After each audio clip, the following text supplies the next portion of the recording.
O texto para a nossa meditação nessa oportunidade, livro do profeta Miqueias, o seu sétimo e último capítulo. Se assim o Senhor nos permitir, hoje será a nossa última exposição no livro do profeta Miqueias. Miqueias 7, nós faremos a leitura de todo o capítulo, novamente de forma alternada. Eu lerei os versículos ímpares e os irmãos os pares. Miqueias 7, de 1 a 20.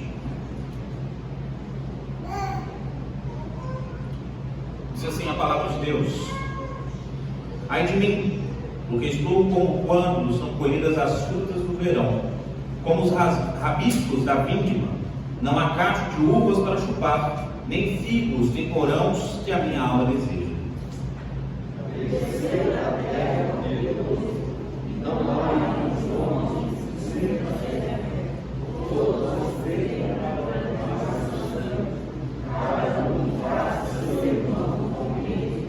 As suas mãos estão sobre o mal e o fazem diligentemente. O príncipe exige condenação, o juiz aceita suborno, o grande fala dos maus desejos de sua alma, e assim todos eles juntamente unem a trama.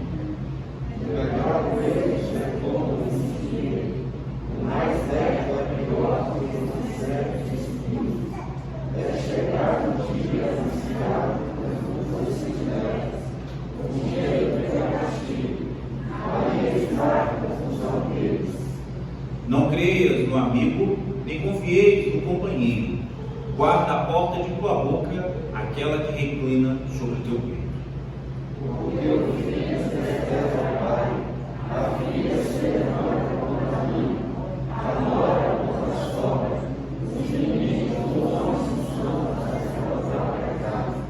Eu, porém, olharei para o Senhor e esperarei no Deus da minha salvação. O meu Deus me ouvirá.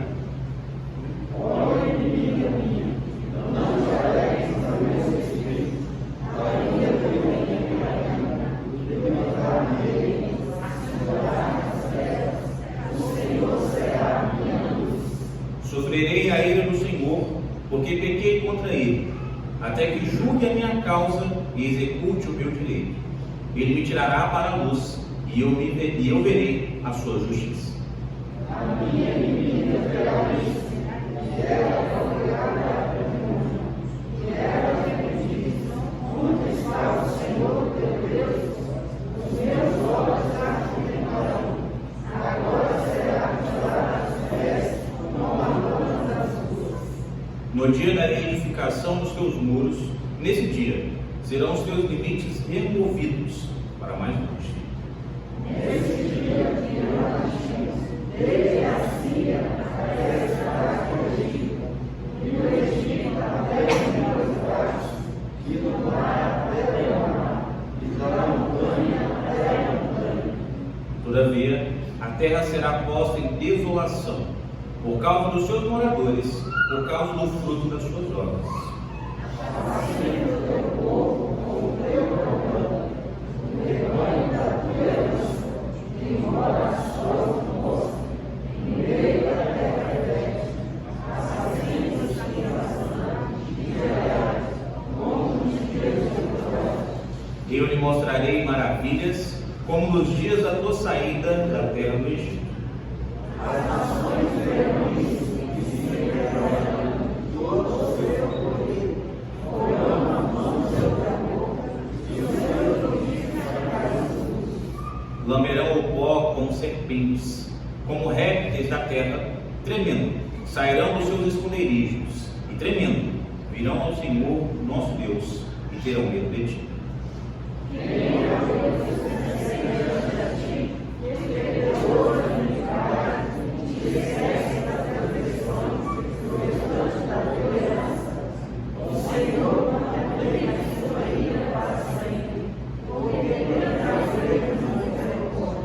Tornará a ter compaixão de nós, pisará aos pés as nossas iniquidades e lançará todos os nossos pecados nas profundezas do mar.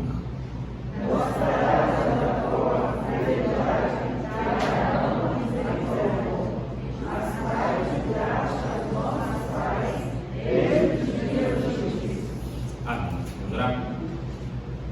Santíssimo Deus, eterno e poderoso Pai, nós acabamos de ler a Sua palavra e nós clamamos que o Senhor fale profundamente aos nossos corações. Que nessa noite nós sejamos edificados, sejamos sustentados, sejamos, ó Pai, direcionados pela Sua Santa Palavra. Tudo aquilo que for verdade, oriunda do Senhor, que ache, ó Pai, guarida em nossos corações, para vivermos da forma que agrada ao Senhor. Em nome de Cristo Jesus, nós oramos e agradecemos hoje e sempre. Amém. Há uns domingos atrás, eu não sei se os irmãos se recordam, mas eu estive falando aos queridos a respeito da dificuldade que eu tinha para separar feijão. E comecei a falar que demorava bastante. E comecei a tentar encontrar algumas técnicas para facilitar o trabalho, para adiantar o trabalho. E uma dava até certo. Que era colocar todos os feijões em uma bacia com bastante água e ficar envolvendo a mão entre eles para que aqueles que estivessem estragados flutuassem. Demora muito, mas os estragados flutuam. Uma hora os que não prestam vão ficar boiando, você tira para poder sobrar somente os que você irá utilizar. E quando a gente para pensar nisso, meus irmãos, nós conseguimos perceber que para separar os bons dos ruins, é necessário juntar todos e tratar todos, para ir tirando aos poucos os estragados, os podres, a podridão em meio ao alimento que você deseja. E é acerca disso que eu convido você a meditar nessa noite, a respeito de como o Senhor trata a humanidade para separar aqueles que pertencem a si, aqueles que pertencem ao nosso Senhor. Gostaria de convidar os irmãos a meditarmos sobre o cuidado divino, traz tratamento ao seu povo. Nós veremos alguns meios pelos quais esse cuidado divino ele traz tratamento ao seu povo. A começar pelos versículos de 1 a 6, que nós não vamos ler novamente, onde nós temos o primeiro meio, condenando o pecado, mesmo quando entendem como correto. Em todo o filme de ação que se preze, meus irmãos, há o que nós chamamos de jornada do herói. A jornada do herói é um caminho que um moço, uma pessoa, uma moça tem que percorrer para se desenvolver, para se fortalecer, para estar apto a encontrar com o chefão final e vencer toda a história. A jornada do herói tem os percalços, tem as derrotas, tem as vitórias, tem vários passinhos que o herói dá para se tornar o grande herói da trama. Porém, quando nós olhamos para a história da humanidade, meus irmãos, nós conseguimos ver toda essa história da jornada do herói, mas nós não somos o herói dessa jornada. Na verdade, nós somos os vilões que são derrotados e agora vivem a serviço do verdadeiro herói, que é Cristo Jesus. E é a respeito disso que Miqueias fala nesses versículos. Os versículos 1 a 6, ele fala aquilo que nós já vimos nos capítulos anteriores, acerca da corrupção do homem, a respeito de como essa nação toda estava voltada para a prática do pecado, para viver em iniquidade. Não é de forma alguma assombroso nós vermos o profeta Miqueias citar isso novamente. Nós já conhecemos bem este povo. Mas ele começa a dar alguns detalhes para a gente perceber o quanto a corrupção estava entranhada nesse povo. Nos dois primeiros versículos, ele vai falar de forma mais específica a respeito de algo que para a gente é comum no interior, que é você encontrar frutas fora da estação, fora do tempo. Ele vai dizer que era comparável a encontrar uma fruta fora do tempo, como por exemplo, naturalmente, na natureza, você encontrar manga em agosto, manga boa para chupar em agosto, sem qualquer tipo de intervenção humana. É a mesma coisa você tentar encontrar um homem reto nessa nação. O homem reto, um homem que amava a justiça, que vivia da forma que agradava a Deus, era tão escasso, mas tão escasso, como uma fruta fora da sua estação, como uma fruta que não dá fora do momento adequado do ano. E aí nós começamos a perceber que os dois primeiros versículos são usados exatamente para ele nortear o entendimento desse povo, para eles compreenderem que, além de serem escassos homens em meio ao seu povo, houve um tratamento divino, um semear divino para colher esses homens retos, esses homens justos. Por isso a decepção é exatamente daquele que plantou e esperava colher, e não tinha para colher. Aquele que enviou os profetas, aquele que enviou sua palavra, aquele que colocou reis, governantes, e que na hora de receber os justos, recebe somente transgressores da sua lei, somente pessoas que vivem de forma alheia à sua vontade. A comparação desses versículos é sobre o homem reto. O homem estava tão caído, meus irmãos, mas tão caído, que no versículo número 2 é dito que eles perderam a consideração pelo seu próximo, inclusive pela sua família. A prática da pesca de arrastão, dita aqui como rede, é para denotar exatamente o fato do homem não perdoar ninguém, não deixar ninguém escapar. Jogava uma malha grande sobre uma pessoa e ela estava presa, não tinha como correr. Os homens desse período eram tão ruins, tão maquiavélicos, que eles não se importavam em fazer mal até mesmo à sua própria família. Não deixavam ninguém escapar. E aí você deve pensar, poxa, mas então os líderes desse período, eles intervinham, né? A gente já viu que não. A gente já viu que pelo contrário, os líderes deste período, eles eram os primeiros a estarem dando um mau testemunho, mau exemplo, a estarem pegando para si o direito de subverterem a lei para o seu próprio benefício. Eles eram os primeiros a incentivarem a degradação da sociedade. Os príncipes, aqueles que deveriam governar, eles pegavam a lei e entendiam que se desagradasse ele estava errado, mas se o agradasse estava correto. Eles exigiam condenação, sendo ela justa ou não. E aí os juízes iam julgar. Sabe o que eles faziam?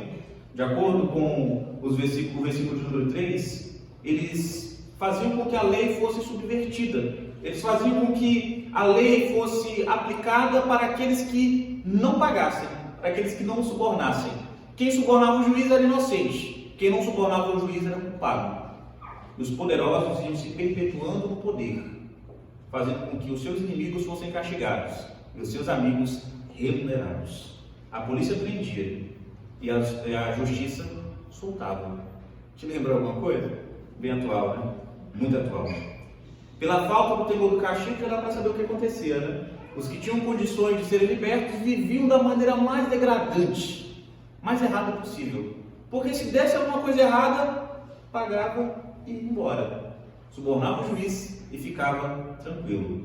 Os maiores responsáveis pela ordem a subvertiam e desanimavam os menores, que desanimavam os menores que si, que desanimavam os menores ainda. Até toda a população, toda a nação está desanimada de viver da maneira correta, porque não valia a pena, porque eles estavam colhendo somente degradação. Somente degradação. E aí nós chegamos no versículo número 4, onde nós vemos um raio-x deste povo. O versículo 4 ele diz assim: o melhor deles é como um espinheiro, o mais reto é o pior do que uma série de espinhos. Essas duas expressões significam a mesma coisa. É para denotar que o homem mais reto, mais íntegro nessa nação era desonesto, totalmente desonesto. Um espinheiro é conhecido por ser uma árvore que, independente do que encoste nele, leva espinho, leva um tipo de ferroada, independente do que encostar nele. O homem mais reto dessa nação, o homem mais reto dentre esse povo era desonesto, era ladrão. O homem mais reto era ladrão. O padrão de conduta, meus irmãos, era totalmente inverso. Os ladrões eram agraciados e os justos castigados. Os que queriam viver de forma adequada recebiam castigo, e os que queriam viver de forma degradante recebiam incentivo. Aí você pensa, poxa, pastor, mas não tinha ninguém, não tinha umzinho para levantar lá e falar que eles estavam errados? Nós estamos vendo que tinha Miqueias.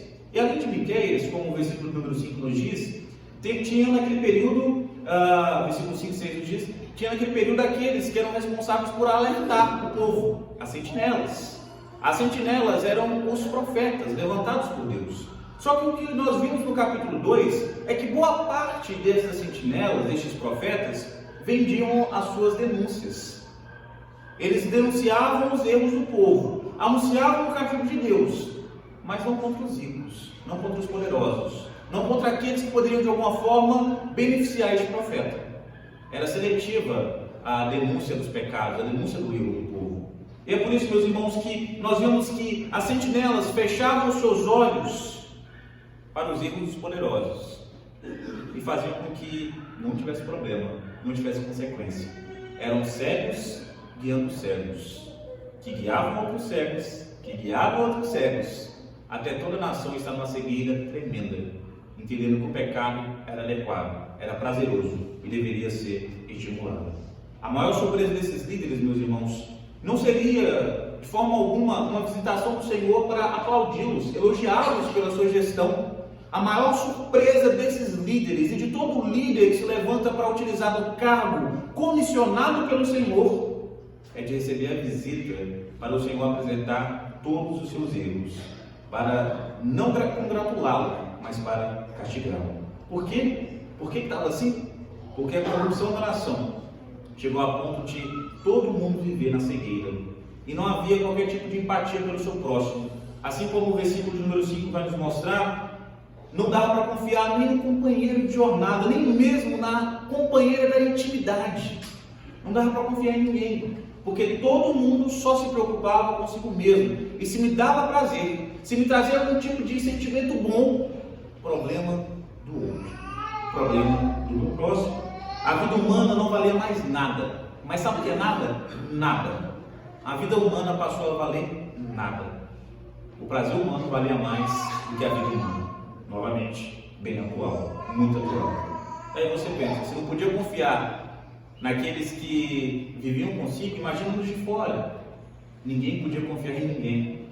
Todo mundo estava pronto para prejudicar o seu próximo. Miqueias é levantado então, meus irmãos, para condenar os erros, não dos poderosos, não dos pobres, não daqueles que podiam de alguma forma argumentar, ou daqueles que não podiam argumentar.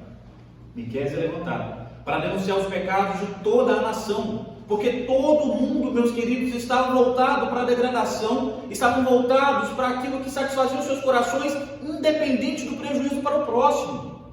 Eles queriam saber somente da sua satisfação pessoal, simplesmente viviam para si mesmos. Mas não se enganem, meus queridos, não se enganem. Assim como Miqueias diz a este povo, não importa quantas pessoas vivam no pecado, o pecado continua sendo reprovado diante do Senhor. Independente de quantas pessoas subvertam a lei do Senhor continua sendo lei sobre as nossas vidas. E se não fosse Cristo, se não fosse Cristo, nós estaríamos muito, mas muito piores do que estes homens. A inclinação dos nossos corações é para ações semelhantes e até mesmo piores do que essas. Se não fosse a salvação em Cristo Jesus, a corrupção seria normal para nós. Nós não conheceríamos o que é reto, nós não conheceríamos o que é santidade. Sem Cristo, o pecado reina em nossas vidas, de modo a nos escravizar, de modo a cativar a nossa vontade.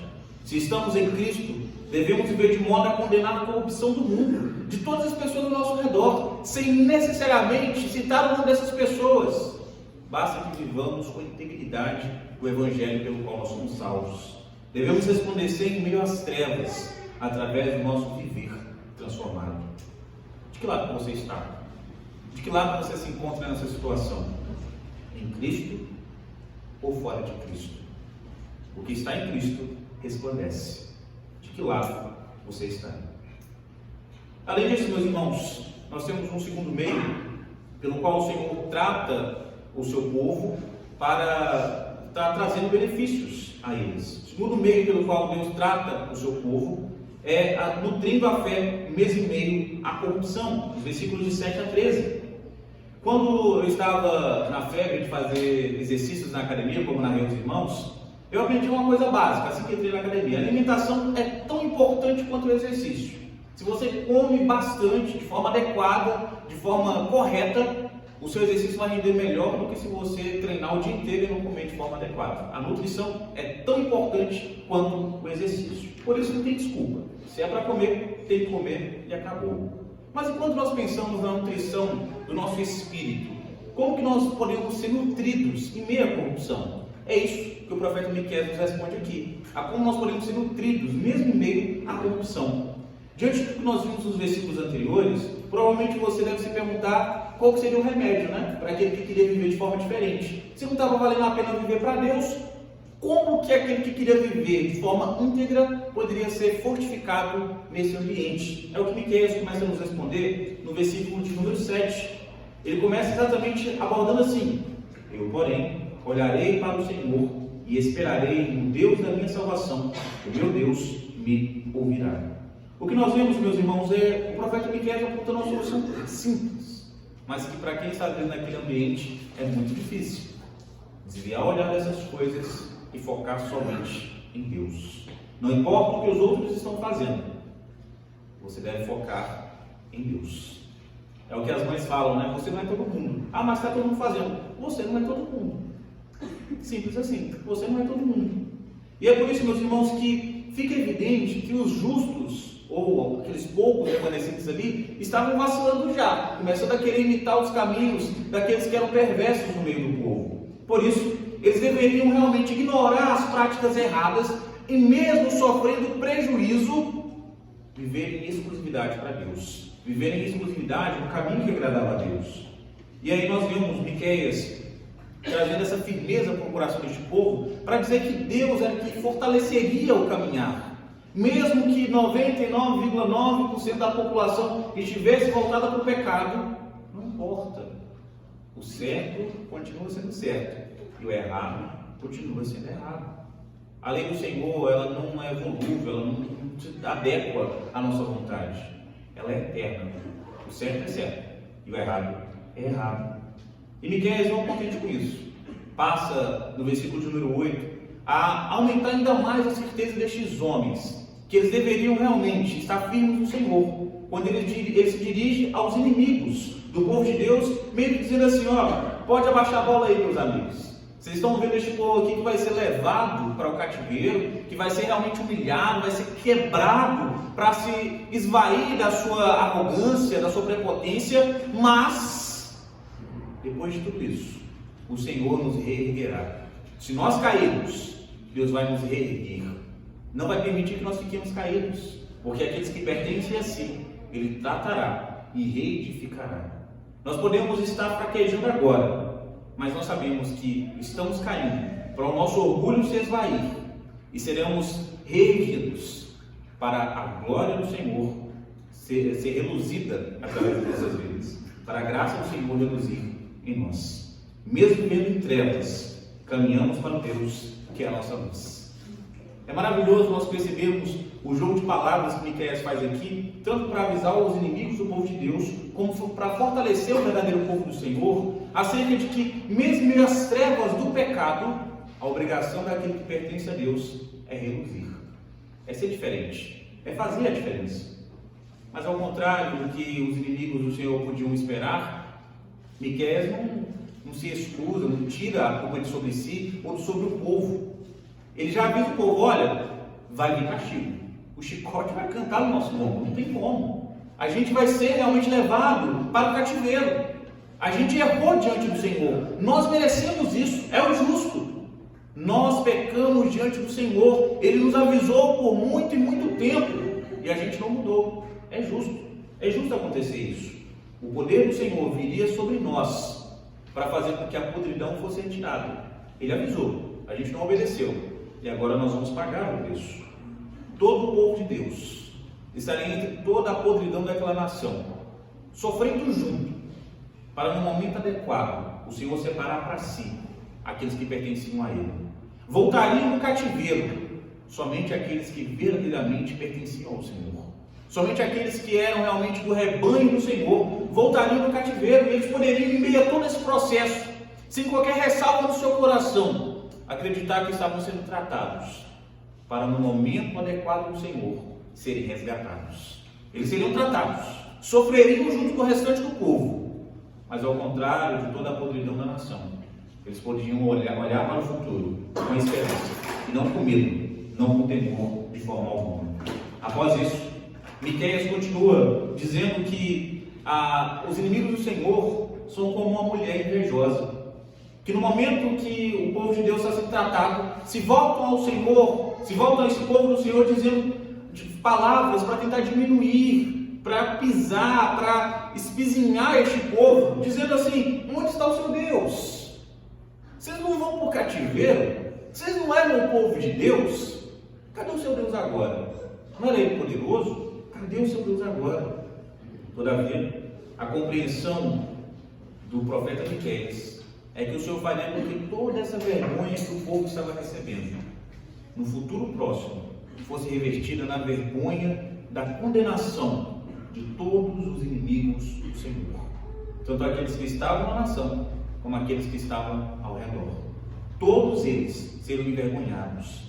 E o versículo de número 9 diz de forma bem clara que o Senhor fará com que eles sejam julgados. E o 10 mostra que os inimigos do Senhor seriam jogados aos pés, diminuídos, como se fossem lamas na rua. Como se fosse lama na rua. Para mostrar que toda a arrogância destes homens não valia de nada. Toda a sua prepotência, toda a sua altivez, de nada valeria. Eles podiam zombar do povo de Deus, porque Deus permitiu. Porque o Senhor permitiu. Não é porque eles eram melhores, não é porque o Senhor abandonara o seu povo, mas porque o Senhor estava tratando, e Ele permitia que eles fossem zombados. Mas no momento certo, esses que zombam serão pisoteados como a lama na rua, derrubados para serem pisoteados. E para fortalecer ainda mais a fé destes homens, ele começa então a dizer que no momento certo seriam reedificados os seus muros. De forma literal, os muros neste período, meus irmãos, eles eram muito importantes, porque era o que dava a sensação de segurança para este povo. Hoje são os nossos muros, cerca elétrica, portão e por aí vai. A nível nacional é o exército, é o que garante a segurança, é o que nos dá, de uma certa forma, uma sensação de segurança. Neste período eram os muros, era a muralha ao redor da cidade. Quanto mais firme, mais alta ela era, mais o povo se sentia seguro. Derrubar a muralha era decretar a derrota de um povo. Por isso o Senhor pega o profeta Miqueias para tomar tanto de forma literal como de forma simbólica o sentido dos muros, para mostrar ao povo que não apenas o muro de forma literal seria reerguido na volta do cativeiro, mas também a proteção do Senhor sobre as suas vidas.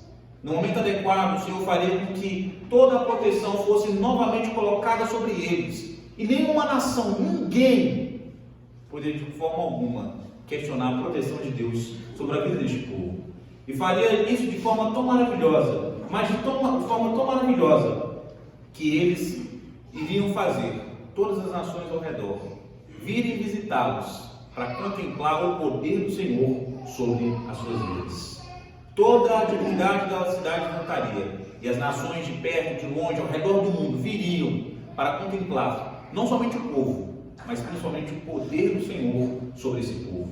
E como se não bastasse isso, todos os limites seriam enlarguecidos, aumentados. Quando nós olhamos de forma messiânica esses versículos, nós percebemos que começou a se cumprir na vinda de Cristo Jesus. Quando Cristo Jesus se encarnou, quando Cristo Jesus se ofereceu por nós, os limites começaram a ser enlarguecidos quando os gentios foram alcançados. E a nossa crença é que, uma vez que isso se iniciou em Cristo Jesus, se completará no retorno dele.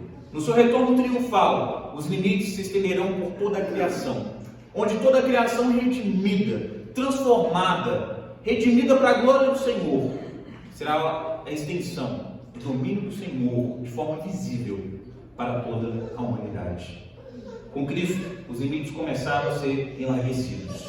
A liberdade do pecado, meus irmãos, nos dá hoje uma prévia da liberdade que nós estaremos usufruindo em Cristo Jesus. É um gostinho do banquete que verdadeiramente os salvos, os eleitos, poderão, uma vez glorificados, estarem participando com Cristo Jesus. Uma coisa que todo o período da academia eu aprendi quando eu tinha que fazer as caminhadas que nunca acabavam, é que não adiantava muito ficar olhando para frente, porque faltava não. Quando eu já estava cansado, ficar olhando para frente dava angústia. Não vai acabar, mas já estou cansado. Aprendi a começar a olhar para o meu passo. Olhar mais ou menos assim para frente, mas olhando para o meu passo. Porque focado no que importa, focado no que eu estou caminhando, eu vou caminhando ali mesmo. Eu vou tranquilo. Eu vou certo de que vou chegar. No meu passo, mas vou. O que Miqueias fala, meus irmãos, é que nós devemos desviar os olhos de toda a podridão ao nosso redor, de tudo que o mundo nos oferece para tentar nos esmiuçar, nos diminuir, melhor dizendo, para que com os nossos olhos no Senhor continuemos a caminhar. Jesus Cristo, meus irmãos, trouxe uma garantia muito grande, a satisfação de nós sabermos que Deus está no controle de todas as coisas e que o seu domínio sobre as nossas vidas é para a esperança e não para julgamento. Aqueles que foram salvos em Cristo Jesus olham para Ele como a sua luz. Cristo nos trouxe para a luz, para a paz com Deus, a liberdade dos nossos pecados. não para a liberdade do pecado. Por isso, meu irmão, motive o seu coração com a fidelidade que não se baseia nos nossos acertos, mas na fidelidade que se baseia no acerto do nosso Salvador. A fidelidade do Senhor, o cumprimento das suas promessas, não se baseia no nosso merecimento, mas na perfeita aplicação da obra de Cristo Jesus por nós. Assim como Miqueias nos ensina: olharei para aquele que é fiel, mesmo em meio à minha infidelidade. Cristo é a nossa luz, meus irmãos. Cristo é a nossa vida. Cristo é a nossa motivação em meio à corrupção. Por isso, não desanime. O Senhor é a nossa luz. Além disso, o terceiro meio pelo qual o Senhor trata o seu povo, nos versículos 14 a 20, revelando o Senhor da misericórdia. Provavelmente, nos anos 90, início dos anos 2000, você foi um dos milhares de brasileiros que ficaram até tarde vendo um programa de televisão onde passava o Mr. M, aquele mágico que revelava os segredos mágicos, né? E a gente ficava sempre querendo saber uma coisa importante: quem que é esse cara? Quem que é esse Mr. M, né? E o dia que ele foi revelado foi o dia que todas as revelações que ele fez antes ficaram no chinelo, porque todo mundo queria saber quem era o Mr. M. Aqui nós vemos Miqueias falando a respeito disso, não de um mágico esperto, mas, na verdade, sobre a verdadeira misericórdia e sobre o Senhor dela. Ele revela para este povo o Senhor e a misericórdia do Senhor.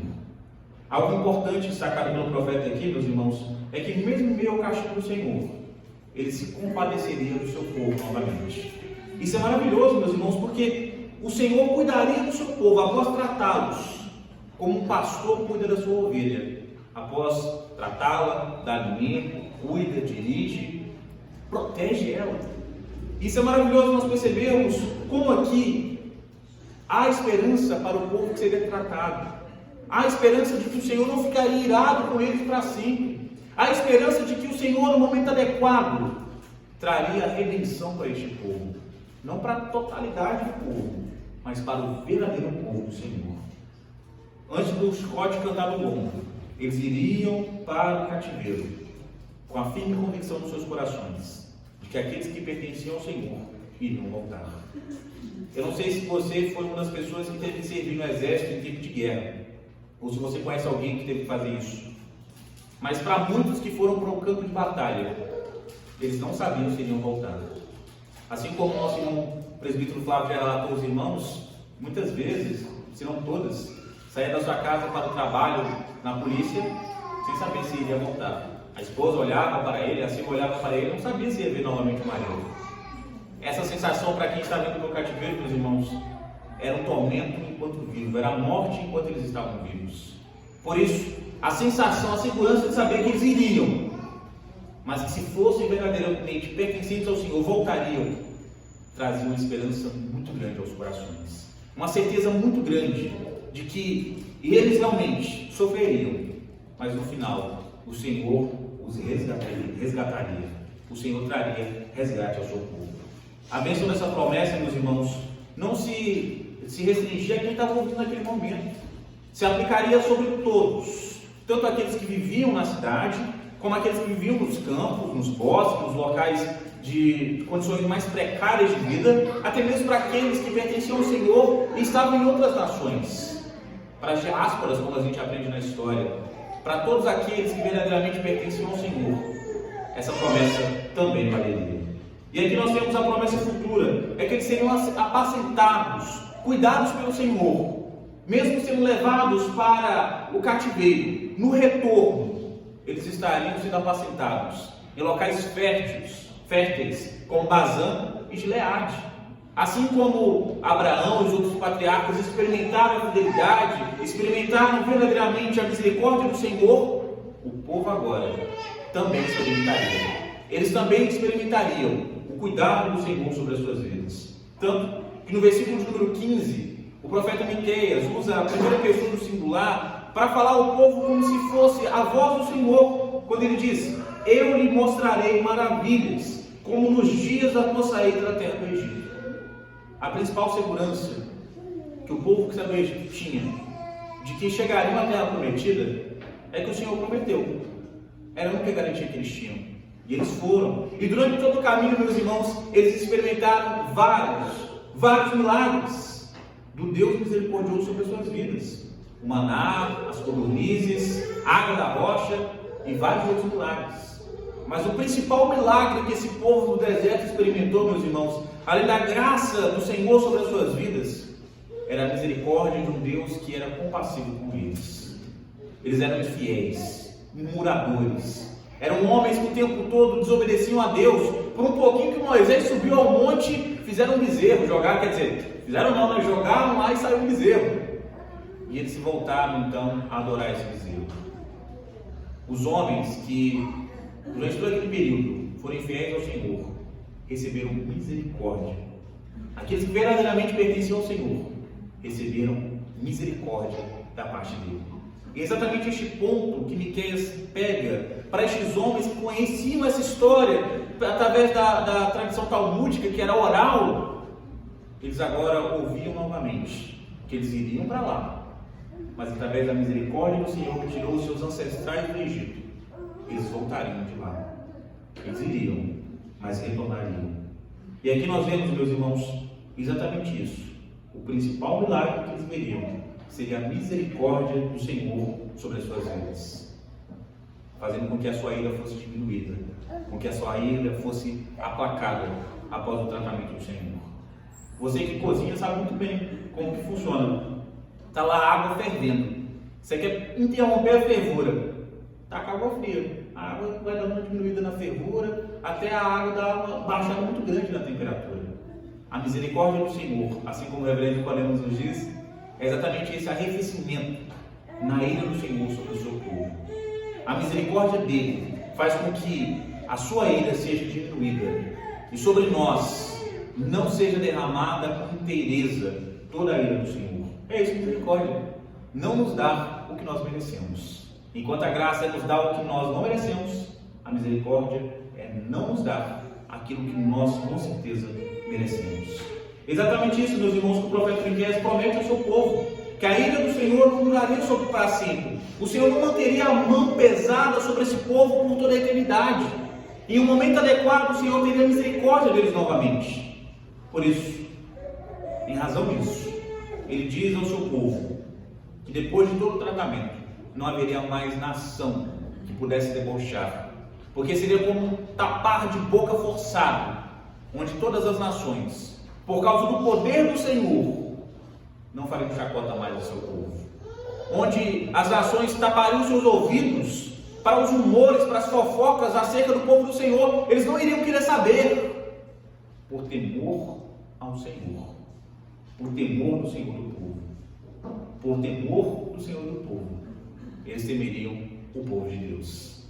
É maravilhoso nós compreendermos, meus irmãos, que toda a dignidade, toda a força, todo o agir neste momento não estaria em razão da força do povo, mas unicamente do Senhor. Os inimigos seriam derrubados ao chão para serem tratados como cobras, como serpentes. Eles lamberiam o pó como as serpentes, para destroná-los de toda a arrogância, de toda a altivez que eles ostentavam, para neste momento eles serem julgados pelo Senhor. E aí no versículo de número 17, nós vemos que é narrado que os inimigos do Senhor sairiam dos seus esconderijos como répteis da terra, semelhantes a calangos, tremendo de medo, porque sabiam que chegou o momento de serem tratados pelo Senhor, de serem julgados, melhor dizendo, pelo Senhor. Tremendo igual vara verde, eles se apresentariam diante do Senhor onipotente. Os poderosos homens que se achavam fortes, que se achavam imbatíveis, seriam reduzidos a calangos, seriam esmagados como baratas, não pelo povo do Senhor, mas pelo Senhor do povo. E o profeta continua nos versículos subsequentes, quando ele cita o seu próprio nome, assim como nós vimos no capítulo 1, Miqueias significa quem é como o Senhor. Exatamente aqui ele cita o seu nome para lembrar o povo do significado e do trabalho que ele havia desenvolvido no meio do povo. Quem é como o Senhor? Que mesmo o povo, fazendo tudo aquilo que nós vimos, perdoa. Fazendo todas aquelas obras terríveis, perdoa. Quem é o Senhor? Quem é como esse Senhor? Quem é como esse Deus que perdoa as iniquidades do seu povo? Quem é como o Senhor? O que eles mereciam era condenação, era serem excluídos da existência. E o que o Senhor dá? Misericórdia. Misericórdia sobre as suas vidas. As religiões pagãs deste período, meus irmãos, elas não se baseavam no perdão. Elas se baseavam no maquiar do erro. A pessoa que errava tinha que apresentar algum tipo de agrado a uma divindade que teria a sua ira aplacada naquele momento. Mas depois tinha que apresentar de novo, pelo mesmo erro. Pela mesma coisa que já tinha feito e tinha sido apresentado. E o Senhor, o único Deus vivo e verdadeiro, apresenta a esse povo um perdão. Mas um perdão completo, real. Um perdão que, sobre os seus eleitos, faria com que não fosse lembrado os seus erros, não fossem lembradas as suas transgressões. O Senhor faria com que voltasse do cativeiro somente aqueles que pertencessem a Ele, porque a ira tem que ser derramada sobre o povo, não como eles merecem, mas como eles precisam para serem adestrados pelo Senhor. Então, após retornarem, o Senhor pegaria todos os seus pecados, todas as suas transgressões e jogaria sobre o chão e os pisaria, para que a dívida fosse considerada como paga. E como se não fosse o suficiente, pegaria essa notinha de dívida e lançaria no mais profundo do mar, no mar do esquecimento, para que não mais fosse cobrada. No interior a gente pega a notinha, rasga, se possível até queima, para não ter como de jeito nenhum cobrar. Exatamente isso que o Senhor faz através de sua misericórdia. Faz com que não seja cobrado aquilo que nós devemos a Ele. Uma misericórdia, meus irmãos, que não é pontual, não é somente para agora, é uma misericórdia eterna, uma misericórdia que dura por toda a existência, porque Deus, meus queridos, não fica de forma alguma jogando nas nossas caras o pecado que Ele já nos perdoou. Ele não fica de forma nenhuma dizendo, lembra aquele dia, lembra aquela oportunidade, lembra aquele momento específico. Deus não fica jogando nas nossas caras. O que foi perdoado, o Senhor tira da sua lembrança, para não jogar novamente na nossa cara. É exatamente esse o cumprimento do versículo número 20, quando ele diz que é o cumprimento da aliança, da fidelidade com Jacó e a misericórdia de Abraão. É exatamente isso. O Senhor não se lembrar das nossas transgressões. E hoje, meus irmãos, nós usufruímos dessas promessas. Da promessa de que o Senhor nos perdoa sem nós merecermos. Da misericórdia graciosa sobre as nossas vidas. Hoje olhamos para o futuro e não esperamos que haja um novo cativeiro, que haja um novo tratamento. Aqueles que pertencem verdadeiramente a Cristo Jesus olham para o futuro com a esperança de que Ele retornará. E do que no seu retorno, a recompensa virá sobre as nossas vidas. Não para sermos tratados como inimigos, mas para sermos recebidos como amigos, como filhos de Deus. A misericórdia verdadeira, meus irmãos, não se trata de ignorar os nossos pecados, mas de puni-los não como nós merecemos, não na intensidade que nós merecemos. A misericórdia verdadeira é derramar sobre Cristo Jesus os nossos pecados. A graça do Senhor sobre as nossas vidas fez com que o pecado, o preço dele que deveria ser derramado sobre as nossas vidas, cobrado de nós, fosse cobrado de um homem inocente numa cruz, onde o seu corpo rasgado, o seu sangue vertido, aplacou eternamente a ira do Senhor sobre os seus eleitos. A graça do Senhor nos dá o que nós não merecemos, e a misericórdia do Senhor faz com que não seja derramado sobre as nossas vidas aquilo que nós de fato merecemos. A dívida foi paga, meus queridos, foi quitada, foi esquecida, rasgada, ela não está arquivada, ela não existe mais. O preço eterno dos nossos pecados foi pago em Cristo Jesus, de forma definitiva, com validade eterna. Por isso, viva a novidade de vida, viva para o seu resgatador, viva para o motivo da misericórdia do Senhor sobre as nossas vidas, Cristo Jesus, o justo. Se você verdadeiramente for alcançado pelo Senhor, viva de forma a demonstrar que os seus pensamentos, palavras e ações revelam cada vez mais a misericórdia do Senhor e o Senhor da misericórdia. E que a cada dia o nosso proceder, o nosso viver, seja para a honra e glória do Senhor, que em Cristo Jesus derramou sobre as nossas vidas a sua graça e derramou também a sua misericórdia. Que assim nós sejamos, assim nós vivamos e assim nós glorifiquemos o nome do Senhor, hoje e para todo sempre. Amém. Amém. Feche os seus olhos, gostaria de orar com você nesse instante. Santíssimo Deus, eterno e poderoso Pai, nós oramos ao Senhor nesse instante no qual terminamos de ouvir a ministração da Sua palavra. E o nosso clamor, ó Pai, para que tudo aquilo que verdadeiramente é palavra do Senhor, que foi dito nesse sermão, penetre em nossos corações e faça diferença, ó Pai, em nossas vidas. Que nós sejamos, ó Pai, incomodados pela nossa vida, ó Pai, em transgressão diante do Senhor. Nós sabemos que o preço eterno do pecado foi retirado de nós através do sacrifício de Cristo Jesus. Mas sabemos também que as consequências cotidianas do pecado ainda estão sobre nós, ó Pai. Por isso nós pedimos, tem misericórdia de nós, ó Pai. Faça com que os nossos pensamentos, ações e palavras sejam dirigidas não para a prática pecaminosa, não para a vida no pecado, mas para uma vida, ó Pai, redentiva diante do Senhor. E uma vida totalmente transformada diante do Senhor. Para que demonstremos ao mundo que nós somos resultado, ó Pai, da promessa do Senhor sobre este povo, cumprida em Cristo Jesus, ó Pai. Ó Senhor, sabemos que se não fosse a Sua misericórdia, não fosse a Sua graça sobre nós, nada seríamos. Por isso clamamos, orienta as nossas vidas, constranja os nossos corações, transforme o nosso viver, para que vivamos para o Senhor, e unicamente para o Senhor. Que durante a semana que se inicia, nós tenhamos muitas oportunidades de mostrarmos ao mundo que nós pertencemos ao Senhor, que nós somos rebanho do Seu pastoreio, que nós somos ovelhas, ó Pai, do Teu rebanho. Tenha misericórdia das nossas vidas. Faça com que o nosso espírito, os nossos corações, ó Pai, sejam voltados para o Senhor, para a glória do Seu nome.